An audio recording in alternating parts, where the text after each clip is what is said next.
రేవంత్ రెడ్డి ఏడాది పాలనపై 10 టీవీ ఉదయం 10 గంటల నుంచి ఈవినింగ్ 8 వరకు కంటిన్యూ చేస్తున్న మార్థాన్ కాన్క్లేవ్లో రేవంత్ @365లో ఇప్పుడు జాయిన్ అవుతున్నారు ప్రముఖ విశ్లేషకులు తెలకపల్లి రవి గారు. దాదాపు ఇంకెక్కడా జరిగి ఉండదు. అంటే ఏడాది పాలన తర్వాత కొంచెం సంబురాలు కార్యక్రమాలు. బట్ అయితే తెలంగాణ రాష్ట్రం ఏర్పడిన తర్వాత తెలంగాణ ఇచ్చిన పార్టీ మాకు అధికారం రాలేదన్న ఒక భావన కాంగ్రెస్ పార్టీలో 10 ఏళ్ల తర్వాత అధికారం రావటం చాలా కారణాలు ఉన్నాయి. బట్ ఏడాది పాలన ఈరోజు సంబరాలు మనం చూస్తున్నాం. మన కార్యక్రమం జరుగుతున్నప్పుడే ముఖ్యమంత్రి రేవంత్ రెడ్డి మంత్రులు టాంకుబండ్ వద్ద ఎయిర్ షో వీక్షిస్తున్నారు.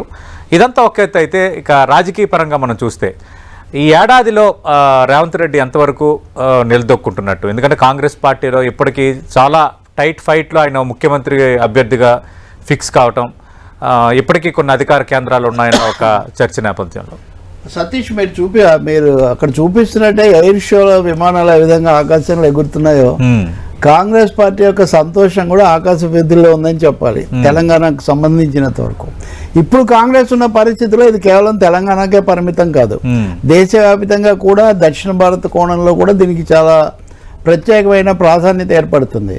నేను చాలా కాలం నుంచి మీడియాలో ఉన్నాను, కానీ ఎప్పుడు ఒక వార్షికోత్సవాన్ని విజయోత్సవం అనే నామకరణం చేసి ఇంత అట్టహాసంగా ఆర్భాటంగా ఇన్ని రోజులు సుదీర్ఘంగా జరపడంలో కూడా రేవంత్ రెడ్డి మాస్టర్ స్ట్రాటజీ కనిపిస్తుంది.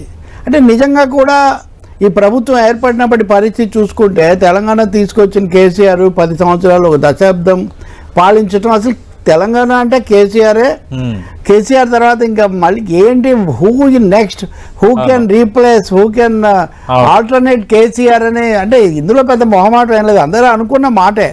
అటువంటి సమయంలో రవ్వంత్ రెడ్డి అని ఇంకోటి అని రకరకాలుగా తను కూడా నోటికేమీ ఆగే మనిషి దూకుడు కానీ దూషణలు కానీ తగ్గే మనిషి కాదు. కానీ బట్ అలా అనిపించుకున్న రేవంత్ రెడ్డి అధికారంలోకి వచ్చి ఏడాది పూర్తి చేసుకొని వాళ్ళ పార్టీ ప్రతికూల పరిస్థితులు ఎదుర్కొంటున్నప్పటికీ కూడా ప్రతిపక్ష హోదా వచ్చినా సో ఖచ్చితంగా ఇది రాజకీయంగా ముఖ్యమైనది అవుతుంది. మీరు అన్నట్టుగా తెలంగాణ సందర్భంలో చూస్తే దాన్ని ఇవ్వటం కోసం చాలా సాహసం చేసి ఆంధ్రప్రదేశ్లో దాదాపు అదృశ్యమైపోయి ఒక భాగంలో ఇవన్నీ అయినందుకు ప్రతిఫలం ఏంటి, లేకపోతే ప్రజల నుంచి స్పందన ఏంటంటే బహుశా ఏడాది పాటు అంటే ఈ ప్రభుత్వం రావటం టీఆర్ఎస్ బీఆర్ఎస్గా మార్చుకున్నారనుకోండి, బీఆర్ఎస్ లేకపోయినా తెలంగాణ కేసీఆర్ సారథ్యం లేకపోయినా నడుస్తుందనే ఒక కొత్త భావన, బికాస్ తెలంగాణ రాష్ట్రం ఆయనతో మొదలైంది కాబట్టి. సో ఆ విధంగా చూస్తే తప్పకుండా వాళ్ళ 6 గ్యారంటీలు అవి ఇచ్చారు,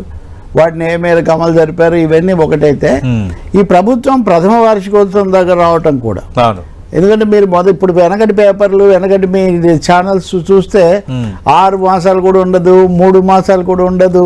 అవును, ఈ తరహాగా చాలా తేలిగ్గా అంటే అంతగా ఏం పెద్ద ఫికర్ మత్కరో పెద్దగా పట్టించుకోనక్కర్లేదు ఏదో వచ్చి అనే పద్ధతిలో ఉండేది. కానీ అలాంటి పరిస్థితుల్లో రాజకీయంగా నిలదొక్కుకోవటము, కొన్ని సాహసాలు, కొన్ని దుస్సాహసాలు, కొన్ని నెరవేర్చినవి, కొన్ని పాక్షికమైనవి, మొత్తం మీద ఏడాది పూర్తి చేసుకోవటం అనేది ఒక రేవంత్ ఖాతాలో అది ఒక పెద్ద విజయమే అవుతుంది. బహుశా ఆ విధంగా తెలుగు రాజకీయాల్లో మనం 4-5 పేర్లు చెప్పుకుని ఉంటాం కదా, రేవంత్ రెడ్డి కూడా ప్రథమ శ్రేణిలో కీలక నేతగా ఆవిర్భవించటం కాంగ్రెస్లో కూడా అది ముఖ్యమైనది. అంటే ఇప్పుడు బీఆర్ఎస్లో కేసీఆర్కు తిరగలేదు, ఇప్పటికీ తిరగలేదు, రైట్. హరీష్ రావు అలాగే కేటీఆర్ మిగతా వాళ్ళ ప్రయత్నాలు వాళ్ళ రాజకీయం కొంత పార్టీ సస్టైన్ అయ్యే దిశగా వాళ్ళ ప్రయత్నాలు అవి చేస్తున్నా ఇప్పటికీ బీఆర్ఎస్ అంటే టీఆర్ఎస్ అంటే కేసీఆర్ అనేది సుస్పష్టం. బట్ వేరే కాంగ్రెస్ పార్టీలు తెలంగాణ అంటేనే కొంచెం కేసీఆర్ అనే ఇది ఉంది. అవును, బట్ వేరే కాంగ్రెస్ పార్టీలో భట్టు విక్రమార్క, తర్వాత కోమటిరెడ్డి వెంకటరెడ్డి, ఉత్తమ్ కుమార్ రెడ్డి చాలా మంది సీఎం కంటెండర్స్ ఉన్నారు. రేవంత్ రెడ్డి సీఎం పీఠం సాధించుకున్నారు, ఏడాది పూర్తి అయిపోయింది. అంటే ఒక నాయకుడిగా ఆయన ఎంతవరకు ఎమర్జీ కాగలిగారంటే ఏం చెప్తారు? తప్పకుండా అండి, ఎద్దులతో వ్యవసాయం చేయొచ్చు కానీ ఏనుగులతో వ్యవసాయం చేయలేమని ఒక సామెత. ఒక టీం అనేది ఏర్పాటైనప్పుడు ఒక మోస్తరు మనుషులు అంటే సరే, కానీ అంతకుముందే చాలా దీర్ఘకాలం నుంచి ఉండి పెద్ద పెద్ద హోదాలు నిర్వహించి వీళ్ళు ప్రథమ శ్రేణి నాయకులు అనిపించుకున్న వాళ్ళు, పైగా వనరులు పుష్కలంగా ఉన్నవాళ్ళు, ఒక జానారెడ్డి లాంటి వాళ్ళను తీసుకుంటే లేదు. మల్లు భట్టి విక్రమార్క కూడా తక్కువేం కాదు, డిప్యూటీ స్పీకర్ చేశారు. అంతకుముందు వైఎస్ హయాంలో ఆయన చాలా ముఖ్య పాత్ర ఇవన్నీ. కాబట్టి వీటన్నిటిని తట్టుకొని నిలదొక్కోవడం, అధిష్టానాన్ని కూడా అధిష్టానంతో సమస్యలు లేకుండా చూసుకోవడం, ప్రజల్లో తనకున్నటువంటి అంటే అప్పటి వరకు రేవంత్ రెడ్డి దూకుడుగా ఉంటాడు, లేకపోతే ఢీకొంటాడు, బాగా దేన్నైనా ధాటిగా ఉంటాడు, ఇవన్నీ ఉంది. కానీ పాలనలో ఎలా ఉంటాడు అన్న ప్రశ్న చాలా మందికి ఉండింది. చిన్న చిన్న పొరపాట్లు పెద్ద పెద్దవి ఏమున్నా కానీ పరిపాలనలో కూడా ఏం వెనుకాడు చేస్తాడు. అందులో మీరు అన్నట్టుగా వీళ్ళందరినీ కలుపుకుపోవాలి. పరిస్థితుల్లో మీరు ఏడాదిలో బిగ్ టాస్క్ ఇది, బిగ్ ఛాలెంజ్. ఈ ఏడాదిలో మటుకు అలాంటి మీడియాకు పెద్ద పని ఇవ్వలేదు రేవంత్ రెడ్డి. ఏదో ఆయన మాటతో వీళ్ళు అలగటము, వీళ్ళు అడిగితే ఆయన వెళ్ళి బుజ్జగించి ఇట్లాంటి పరిస్థితి రాకుండా చూసుకున్నాడు. అందుకే రేవంతుడు కొంచెం ధీమంతుడే. ధీ అంటే తెలియగలిగిన వాడు అంటారు కదా. సో ఆ మేరకు ఆయన managing government and Congress party ఈ విషయంలో చాలా జాగ్రత్త తీసుకున్నట్టుగానే కనిపిస్తుంది. అంటే ఒకవేళ మీడియాలోనో బయట ఏదైనా అపార్థాలు వచ్చినా కానీ పార్టీలో మటుకు రాకుండా చూసుకోవడం. మీరు చూడండి, ఆయన ఒక్కసారి మాట్లాడాడంటే 2 సార్లు భట్టి అన్న పేరు చెప్తాడు, వెంకన్న పేరు చెప్తాడు, కోమటిరెడ్డి వెంకటరెడ్డి. అంటే వీళ్ళందరూ నాతో ఉన్నారు, వీళ్ళందరినీ నేను కలుపుకుపోతానని. బహుశా ఆయన అధిష్టానానికి కూడా అదే హామీ ఇచ్చారు. ఇది పదవిలోకి రాకముందు కూడా ఐ మేనేజ్ అని అది చేస్తున్నట్టుగా ఉన్నారు. బట్ ఎన్ని చేసినా అది కాంగ్రెస్ పార్టీ. సో హఠాత్తుగా ఎవరో అవుతారని ఒక వాల్ పోస్ట్ ప్రత్యక్షమవుతుంది, ఎవరో వేదిక మీద ప్రస్తావన చేస్తారు సతీష్ సీఎం అని. ఇట్లాంటి సమస్యలు వస్తుంటాయి. బట్ ఒకటి ఉంది రేవంత్ రెడ్డి దగ్గర, ఆయన మీడియాకు ఆయన బాగా స్నేహంగా ఉండే media friendly chief minister. Media chit chat అనే ఒక భాష కూడా మళ్ళీ ఈయన వచ్చాకే వచ్చింది. కానీ అదే సమయంలో ఇది ప్రధానమైంది, సవాళ్ళు చాలా ఎక్కువగా ఉంటాయి, నాది ఎదురీత అని ఒప్పుకున్నాడు. కాబట్టి ఏడాది ఎదురీత అయినా కానీ ఆయన పూర్తి చేయగలిగాడు. కాంగ్రెస్ అధిష్టానం కూడా డిపెండెంట్. రైట్. ఇప్పుడు ఇంకా పొలిటికల్ గా ఇప్పుడున్న 3 రాష్ట్రాల్లో 2 ప్రధాన రాష్ట్రాలు కర్ణాటక, తెలంగాణ. మీరు కర్ణాటకకు పోతే డీకే శివకుమార్, సిద్ధరామయ్య ఈక్వేషన్ ముందుకు వస్తుంది. రేవంత్ కి ఇంకా డీకే శివకుమార్ ఒక బాంబు కూడా పేల్చాడు. వారసత్వం, మార్పిడి, నాయకత్వం లేదన్నారు సిద్ధరామయ్య. రొటేషన్, ఇక్కడ అలాంటి ఇష్యూస్ లేవు. అట్లాంటివి లేవంటే రాకుండా చూసుకుంటున్నారు. అవును. ఈ మనుషులు అనేవాళ్ళు చాలా సులభంగా వస్తుంది నాయకులకు, అది జరగనివ్వట్లేదు కదా. Okay, right. అంటే ఇప్పుడు ఇదంతా ఒకటి. ఇంకొక పెద్ద సమస్య కూడా తట్టుకున్నాడు రేవంత్ రెడ్డి. అంటే రాజకీయంగా చూస్తే బీఆర్ఎస్ వాళ్ళు మాట్లాడితే ఆయన చంద్రబాబు శిష్యుడని, అవును, లేకపోతే ఆఖరు కొంతమంది చిన్న నాయుడు ఏదో ఇట్లాంటి మాటలు, చిట్టి నాయుడు ఈ స్థాయిలో దానికి తగినట్టుగా ఈయన వచ్చిన 6 నెలలకు ఆయన గెలవటము, వాళ్ళిద్దరి మధ్య సంప్రదింపులు ఇవన్నీ. కానీ అయినా కానీ నాకు ఒక విషయం తెలుసు, వాస్తవంగా తెలంగాణ ఉద్యమం జరుగుతున్నప్పుడు కూడా వాళ్ళ పార్టీ వైఖరి ఎలా ఉన్నా కానీ ఫైర్ బ్రాండ్ లీడర్గా తెలంగాణలో తన ఇమేజ్ కాపాడుకోవడానికి చాలా ప్రయత్నం చేశాడు. ఇప్పుడు కూడా ఆ ఈక్వేషన్ మెంటార్గా చంద్రబాబుని ఎంత గౌరవించినా అది కాపాడుకుంటూ ఉన్నాడు. ఆ ముద్ర రాకుండా చూడటం పెద్ద సవాల్ అది. ఎందుకంటే ఆ శక్తులు చాలా ఉన్నాయి. ఇప్పుడు అంత ముద్ర పడలేదు చూసుకున్నట్టు. రైట్. ఇదొకటైతే 2 కేంద్రంతో సయోధ్య అనేది, అంటే కర్ణాటక, హిమాచల్ ప్రదేశ్ అంటే కాంగ్రెస్ పాలిత రాష్ట్రాలతో పోల్చుకుంటే రేవంత్ రెడ్డి కొంత కేంద్రంతో పనులు చేయించుకోగలుగుతున్నాడు అని కొందరు అంటున్నారు. ఆ వాతావరణం ఏర్పడడానికి కారణం ఏంటి? నిజం చెప్పాలంటే రేవంత్ రెడ్డి ప్రథమార్థంలో first half of his government మొదటి 3-4 నెలలు అయితే కేంద్రంతో అసలు ఘర్షణ కాదు కదా, విమర్శకు కూడా పెద్దగా పోయిందేం లేదు. ఏదైనా 1-2 ప్రదర్శనలు ఏమైనా చేశారేమో. కానీ వాళ్ళ పార్టీ కాంగ్రెస్గా చూస్తే దేశవ్యాప్తంగా ప్రధాన ప్రత్యర్థి బీజేపీ. మత రాజకీయాల పరంగా చూస్తే కూడా హైదరాబాదు, తెలంగాణనే, కర్ణాటక కంటే కూడా వాళ్ళకు తెలంగాణలో వాళ్ళకు స్టేక్స్ కాంగ్రెస్, బీజేపీ చాలా ఎక్కువ. మజ్లిస్కి ఇక్కడ ఒక స్థానం కూడా ఉంది. వీటన్నిటి మధ్యలో కూడా రేవంత్ రెడ్డి ఆఖరికి ఒక దశలో అయితే మోదీని ఆ సభలో పొగిడారని విమర్శలు కూడా ఆయన కొంచెం మూట కట్టుకున్నారు. అయినా వాటి నుంచి బయటపడ్డారు. కానీ ఇప్పటికి కూడా కాంగ్రెస్ పార్టీ, రేవంత్ రెడ్డి మరి ముఖ్యంగా బీజేపీని ప్రధాన ప్రత్యర్థిగా చూస్తున్నారా, బీఆర్ఎస్ను చూస్తున్నారా అని మనం ఆలోచిస్తే కనుక ఆయన నెంబర్ 1 బీఆర్ఎస్ ఎనిమి అన్నట్టుగా చూస్తున్నారు. రాజకీయంగా కాంగ్రెస్ బీజేపీ ప్రధానం కాబట్టి కేంద్రం మీద ఒక పినరాయి విజయన్ లాగా, ఒక ఎంకే స్టాలిన్ లాగా చేయాలని ఆయన అనుకోవట్లేదు. సో ఆ విధంగా వాళ్ళు డైలమాలో ఉన్నారు. నిజానికి రేవంత్ రెడ్డిని ఎదుర్కోవడానికే కదా చివరిలో హఠాత్తుగా బండి సంజయ్ని మార్చి కిషన్ రెడ్డిని పెట్టారని అందరూ అనుకున్నటువంటి మాట. ఇప్పుడు ఎన్నికలప్పుడు ఏం జరుగుతున్నారో అదొక ఊహాగానం అనుకోండి. కాబట్టి దాన్ని కూడా ఆయన కొంచెం మేనేజ్ చేసుకుంటూ వచ్చాడు, ఢీకొనకుండా నేరుగా. ఇప్పటికి కూడా అదేమి ప్రధానమైన అంశంగా ఆయన పెట్టుకో. ఇప్పుడు చాలా పథకాలు ఉన్నాయి, ఇప్పుడు చెప్పిన వాటిలో పాక్షికంగా అమలు జరిగినవి, జరగనివి, ఇట్లాంటివి చాలా ఉన్నాయి. వాటికి నిధుల కొరత ప్రధానమైన సమస్య. ఎంతసేపటికి బీఆర్ఎస్ హయాంలో చేసిన అప్పులు, వాటికి 65,000 కోట్లు వడ్డీ కడుతున్నాము, 7 లక్షల కోట్ల అప్పు, ఈ అంశం నొక్కి చెప్తున్నారే కానీ కేంద్రం నుంచి మాకు రావాల్సినన్ని రావట్లేదు, ఇంకా అదనంగా రావాలి. దేశంలో కాంగ్రెస్ కానీ వామపక్షాలు, ప్రాంతీయ పార్టీలు చెప్తున్న మాట అది. బట్ రేవంత్ రెడ్డి ఆ స్లోగన్ తీసుకోవట్లేదు. సో ఆయన కేంద్రంతో సత్సంబంధాలు గుడ్ హ్యూమర్లో పెట్టడం అన్నదానికి ప్రథమ ప్రాధాన్యత ఇస్తున్నట్టుగా అనిపిస్తుంది. ఓకే, ఇక పాలన విషయానికి వద్దాం. అంటే ఏడాది పాలన చూస్తున్నప్పుడు ప్రధానంగా ఆర్థికపరమైన అంశాలు, అంటే 6 గ్యారంటీలు ఇచ్చారు, కొన్ని గ్యారంటీలను అమలుపరిచారు, మరికొన్ని గ్యారంటీలు అమలుపరచలేదు. రెండోది మీరు ఇందాక ప్రస్తావించినట్టు 7 లక్షల కోట్ల అప్పులు చేశారని అసెంబ్లీలో పవర్ పాయింట్ ప్రజెంటేషన్ ద్వారా ఆయన వివరించే ప్రయత్నం చేశారు. 65,000 కోట్లు కిస్తీ కడుతున్నానని వివరాలు కూడా చెప్పారు.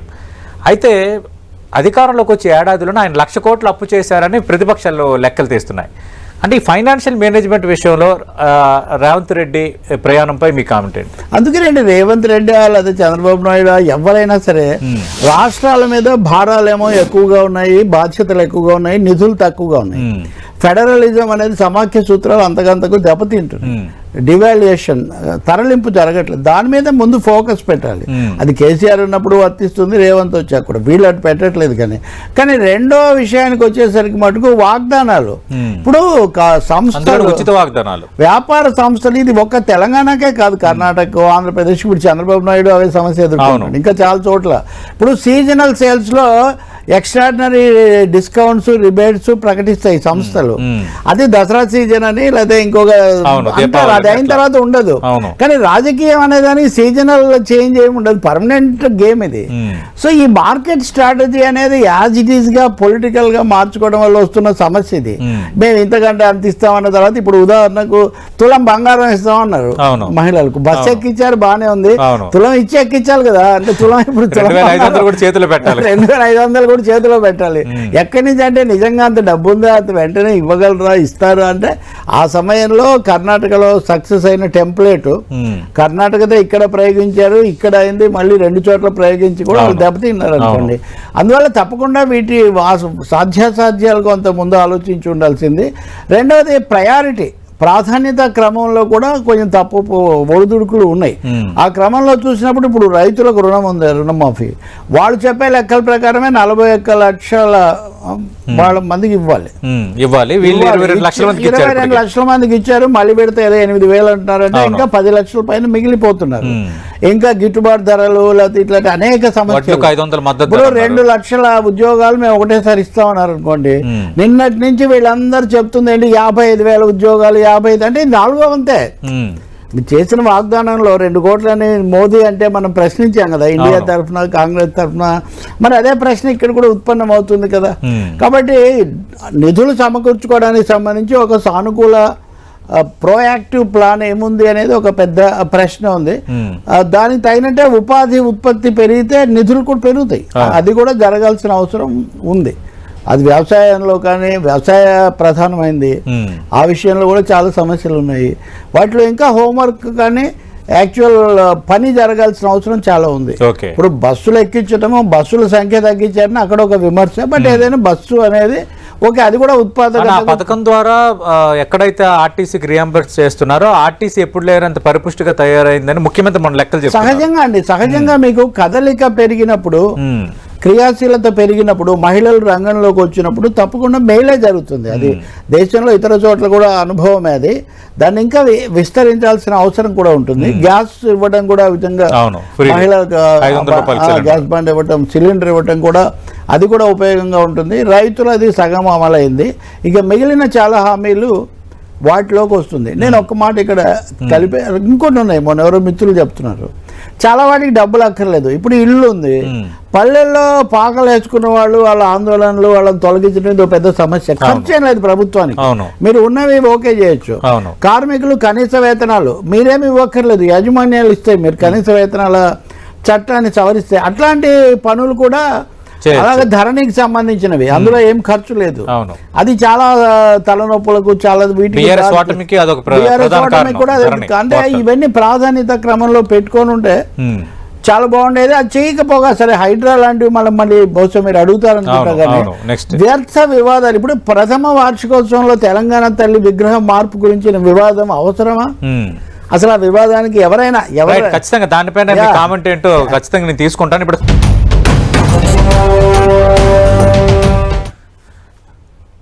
కాంగ్రెస్ ఏడాది పాలన ముఖ్యమంత్రిగా రేవంత్ రెడ్డి ఎంతవరకు సక్సెస్ అయ్యారు? ఈ అంశాలకు సంబంధించి తెలకపల్లి రవి గారితో కాన్క్లేవ్లో భాగంగా విశ్లేషణ కొనసాగుతోంది. తెలకపల్లి రవి గారు, కరెక్ట్గా ఏడాది పాలన నేపథ్యంలో ఒక బిగ్ కాంట్రవర్సీ తెలంగాణ తల్లి విగ్రహం సంబంధించి, దానిపై మీ కామెంట్ అండి. ఇది వచ్చి ఉండకూడదు, అవకాశం ఇచ్చి ఉండకూడదు, కానీ ఇచ్చినా కానీ వివాదం అనేది అవసరం లేదు. నేను తెలంగాణ తల్లి విగ్రహాన్ని తీసుకొచ్చినప్పుడే తెలుగు తల్లి అని ఒక వ్యాసం రాశాను. తెలంగాణ తల్లి కూడా రేపు తెలుగు తల్లికి వీళ్ళిద్దరు కూడా భరతమాతకు అందరు అమ్మలు బిడ్డలు లేకపోతే తల్లులు చెల్లెళ్ళు అవుతారు. కానీ తల్లిని బిడ్డలు అనేక రూపాల్లో చూస్తారండి. అరిగిరి, నందిని, నందిత, మోహిని, విశ్వ వినోదని ఎన్ని రూపాలు పోతూ ఉంటాయి.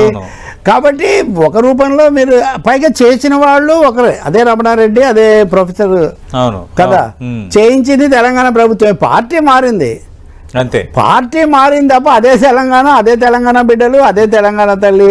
తెలంగాణ సచివాలయం ముందు, అది కేసీఆర్ కట్టించిన సచివాలయం ముందు రేవంత్ రెడ్డి ప్రతిష్ఠిస్తున్నారు. దీన్ని తెలంగాణ సమాజం స్వాగతించడం తప్ప ఇందులో చేతిలో బతకమ్మ ఉంటే ఎక్కువ, లేదా కంకి పట్టుకుంటే ఎక్కువ, చీరలాగా ఇవన్నీ తల్లి అనేక రూపాల్లో పిల్లలకు కనిపిస్తుందండి. ఆదిశక్తి అంటారు కదా ఉదాహరణకు చెప్పాలంటే.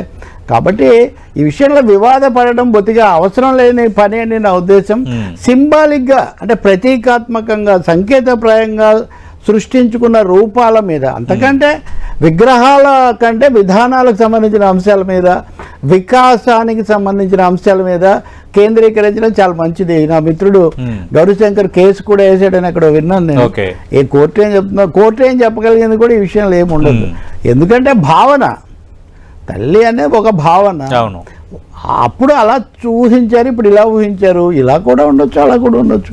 ఈ విషయంలో పెద్దగా ఆలోచించి దీన్ని ఒక వివాదంగా మార్చుకోవటం, ఇదేదో ఆత్మగౌరవ సమస్యగా చేసుకోవటం బొత్తిగా అవసరం లేదు. తెలుగు వాళ్ళు కూడా ఇద్దరు విడిపోయినా కలిసి ఉన్నారు, మనం కూర్చున్నారు, 3 సమస్యలు పరిష్కరించుకున్నారు. రేవంత్ రెడ్డికి ఉన్న సత్సంబంధాల రీత్యా ఆ దిశలో అడుగులేస్తే కూడా చాలా మంచిది. అది కూడా ఈ ప్రభుత్వానికి ఒక ముఖ్యమైన అంశం అవుతుంది. లేకపోతే కేంద్రం దాన్ని రాజకీయంగా ఉపయోగించుకునే అవకాశం వస్తుంది. రైట్. ఏడాది పాలన అయితే ముగిసింది, ఇంకా 4 ఏళ్ళు ఉంది కాంగ్రెస్ పార్టీకి ఇక్కడ తెలంగాణలో. అలాగే ఒకవైపు జమిలీ వస్తుందన్న వార్తలు, ఇలాంటి చాలా అంశాలు ముందున్నాయి. ఈ నేపథ్యంలో ఇప్పుడు రేవంత్ రెడ్డి ముందున్న సవాళ్ళు ఏంటి, ఎదుర్కోబోయే సవాళ్ళు ఏంటి? తప్పకుండా మొట్టమొదటిదే ఆర్థిక రంగంలో ఈ వాగ్దానాలను నిలబెట్టుకోవడం ఇదంతా. రెండవది తప్పకుండా ఎన్నికలు దగ్గర పడే కొద్దీ నిన్న నడ్డా స్వయంగా వచ్చారు, పెద్ద పెద్ద సవాళ్లు విసిరారు, దాదాపు కేర్లెస్ గానే మాట్లాడారు. సో బీజేపీ చాలా ప్రణాళికలు వ్యూహాలతో సిద్ధంగా ఉంది. కాబట్టి అందులో తప్పకుండా మత రాజకీయాలు కూడా వస్తాయి. వీటిని ఎలా ఎదుర్కోవటం అంటే గట్టిగా సెక్యులర్గా లౌకిక శక్తులతో నిలబడితే తప్ప. మూడోది పార్టీని మీరు అన్నట్టుగా ఏకీకృతంగా తన వెనక తీసుకొని పోవటము, అది చేయటం ఒకటి. నాలుగవది అండి ఎప్పుడు లేనిది అధికార యంత్రాంగం. నేను చూశాను ఐఏఎస్లు వీళ్ళందరూ కొంత అసంతృప్తితో కూర్చొని ఓ చోట సమావేశమై ఈ మార్పులు చేర్పులు ఇవన్నీ చాలా ఎక్కువగా జరిగాయి. అలాగే 10 ఏళ్ళు ఉన్న ప్రభుత్వం కాబట్టి ఆయన కొన్ని జరిగి ఉంటాయి. కొన్ని పదవుల్లో ఉన్న వాళ్ళని పదే మారుస్తున్నారు. కేసీఆర్ ఏం చేశారు, కమిషనర్ని, తర్వాత ట్రాన్స్కో చాలా అధికారులు పదే మార్చడాలు. కేసీఆర్ తన స్టైల్లో పదవి విరమణ చేసిన వాళ్ళని కూడా పక్కన కూర్చోబెట్టుకున్నాడు. సో ఇటువంటి పరిస్థితుల్లో అధికార యంత్రాంగాన్ని కూడా తనతో తీసుకోవడం అనేది ముఖ్యమైనది. బలపరిచే పార్టీలు ఇప్పుడు ఇండియా అన్నది, ఇండియా కూటమో ఇంకోటి దేశవ్యాప్తంగా కాంగ్రెస్ వాళ్ళు అనుకున్నంత ఊపుగా లేదు. అవును, ఇప్పుడు అసెంబ్లీలో అలా గెలిచినప్పటికీ లోక్సభకు వచ్చేసరికి 8 దగ్గర తెచ్చుకున్నారు. జాతీయ స్థాయిలో కూడా వాళ్ళు మహారాష్ట్ర కోల్పోయారు, హర్యానా కోల్పోయారు, చాలా ఎదురు దెబ్బలు తింటున్నారు. ఇలాంటి పరిస్థితుల్లో రాజకీయంగా అందరినీ కలుపుకొని పోవటము, ప్రజలు చెప్పేది వినడము, ఇప్పుడు లగచర్ల ఘటన లాంటివి, హైడ్రా లాంటివి, వాటిలో వాటి బ్యాలెన్స్ సమతుల్యత పాటించడం చాలా అవసరం అవుతుంది. ఓకే. అలా చేస్తూ అందరినీ కలుపుకొని పోతే ఓకే, ఒక అడుగు వెనక్కేసి పట్టువిడుపులు ప్రదర్శిస్తే తప్పు కాదు. కానీ అదొక అలవాటుగా మారితే ఇంకొక మాట మటుకు రేవంత్ రెడ్డిని ఎంతగా అభిమానించే వాళ్ళైనా దూకుడు ఓకే, కానీ దూషణలు ఎందుకు? కేసీఆర్ అనలేదా అనేది అదే ఊపులో పోతే మాటలు మిగులుతాయి, బాటలేమో కొంచెం తగ్గినట్టు ఉంది. తగ్గుతుంది. అదే ఈ ఏడాదిలో అది తగ్గితే చాలా కూడా కేసీఆర్ గారు రావాలి, అది చాలా మంచి సాంప్రదాయం అండి. మీరు ఒక్కసారి గుర్తు చేసుకుంటే ఇటీవలే రేవంత్ రెడ్డి కేసీఆర్ అక్కడ దెబ్బ తగిలి ఉన్నప్పుడు వెళ్ళి పరామర్శించడం అందరూ అభినందించారు. ఈ రోజు ఆయన్ను ఆహ్వానించడానికి పంపడం కూడా చాలా మంచి సాంప్రదాయం. ఎందుకంటే రాజకీయాల్లో గెలుపులు ఓటములు ఎలా ఉన్నా కానీ పరస్పర గౌరవాలు ఉండాలి. నా ఉద్దేశంలో కేసీఆర్ కూడా శాసనసభకు వచ్చి రేవంత్ రెడ్డి అది కూడా చెప్తున్నారు. ఆ విధంగా అయితే సభ పరిపూర్ణమవుతుంది, ప్రజా అంశాలు కూడా చర్చకు వస్తాయి. రెండో ఏడాదిలో అవి జరుగుతాయేమో మనం చూడాలి. రైట్, రేపు నుంచి అసెంబ్లీ సమావేశాలు కూడా ప్రారంభం కాబోతున్నాయి. Thank you. Right, Telakapalli Ravi గారు.